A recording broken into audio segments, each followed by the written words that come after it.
Assalamualaikum warahmatullahi Assalamualaikum warahmatullahi wabarakatuh. Perkenalkan, nama saya Salih Semiring dengan NIM C1F018050 dari kelas R006 Ekonomi Islam Fakultas Ekonomi dan Bisnis Universitas Jambi. Oke, kembali lagi. Di sini saya akan mempresentasikan PPT saya guna untuk menyelesaikan tugas mata kuliah akuntansi syariah dengan judul yang akan kita bahas yaitu akad mudharabah. Apa-apa saja yang akan kita bahas? Yang pertama, apa pengertian akad mudharabah? Yang kedua, sebutkan jenis akad mudharabah. Yang ketiga, dasar syariah dan prinsip pembagian hasil usaha dalam akad mudharabah. Yang pertama, apa pengertian akad mudharabah? Mudharabah adalah akad yang telah dikenal oleh umat muslim sejak zaman Nabi, bahkan telah dipraktekkan oleh bangsa Arab sebelum turun Islam. Ketika Nabi Muhammad SAW berprofesi sebagai pedagang, ia melakukan akad mudharabah dengan Khadijah. Dengan demikian, ditinjau dari segi hukum Islam, maka praktek mudharabah ini diperbolehkan, baik menurut Al-Quran, Sunnah, maupun ijma. Dalam praktek mudharabah antara Khadijah dengan Muhammad, saat itu Khadijah mempercayakan barang dagangannya untuk dijual oleh Nabi Muhammad SAW ke luar negeri. Dalam kasus ini, Khadijah berperan sebagai pemilik modal atau sahib al-mal, sedangkan Nabi Muhammad berperan sebagai pelaksana usaha atau mudarib. Sistem pembiayaan mudharabah adalah kontrak antara dua pihak, di mana satu pihak berperan sebagai syahib al-mal dan mempercayakan sejumlah modalnya untuk dikelola oleh mudarib sesuai dengan rukun dan syarat. Yang kedua, sebutkan jenis akad mudharabah.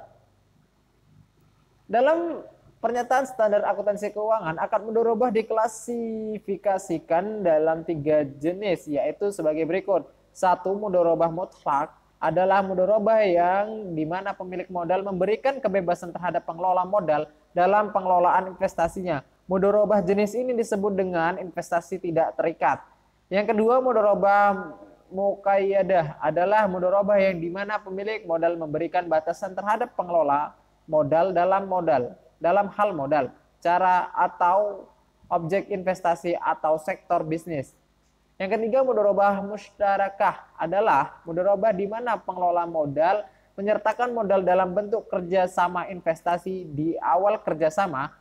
Akad yang disepakati merupakan akad mudharabah dengan modal 100% dari pemilik modal. Selanjutnya, dasar syariah dan prinsip pembagian hasil usaha dalam akad mudharabah. Landasan hukum mudharabah, landasan hukum syariah yang membahas mengenai mudharabah lebih merujuk kepada anjuran untuk melakukan kegiatan usaha. Landasan hukum mudharabah terdapat dalam Al-Quran, Al-Hadis maupun ijma ulama, yaitu sebagai berikut.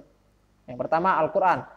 Dalam surat Al-Muzammil ayat 20, yaitu dengan artinya, dan dari orang-orang yang berjalan di muka bumi mencari sebagian karunia Allah Subhanahu wa taala. Quran surat Al-Muzammil ayat 20. Yang kedua, surat Al-Jumu'ah ayat 10, yaitu artinya, apabila telah ditunaikan sholat, maka bertebarkanlah kamu di muka bumi dan carilah karunia Allah Subhanahu wa taala. Quran surat Al-Jumu'ah ayat 10. Yang kedua yaitu Al-Hadis. Menurut hadis Ibnu Majah nomor 2280 dalam kitab At-Tijarah, yaitu artinya dari Salih bin Suhaib radhiyallahu an bahwa Rasulullah SAW bersabda, 3 hal yang di dalamnya terdapat keberkatan. Yang pertama, jual beli secara tangguh. Yang kedua, mudharabah. Yang ketiga, dan mencampur gandum dengan tepung untuk keperluan rumah, bukan untuk dijual. Yang ketiga yaitu ijma. Imam Zailai telah menyatakan bahwa para sahabat telah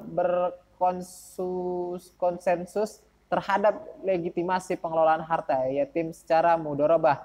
Kias merupakan dalil lain yang memperbolehkan mudharabah dengan mengkiaskannya atau analogi kepada transaksi musyakat, yaitu bagi hasil yang umum dilakukan dalam bidang perkebunan. Dalam hal ini, pemilik kebun bekerja sama dengan orang lain dengan pekerjaan menyiram, memelihara, dan merawat di perkebunan. Dalam perjanjian ini, sang perawat atau penyiram mendapatkan bagi hasil tertentu sesuai dengan kesepakatan di depan dari output perkebunan atau pertanian.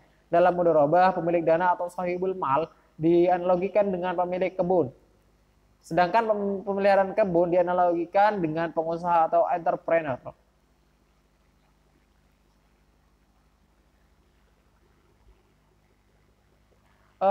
Mungkin itu saja yang dapat saya sampaikan dan saya ingatkan kembali bahwasanya kesalahan datangnya dari saya dan kebenaran atau kelebihan itu datangnya dari Allah Subhanahu wa taala.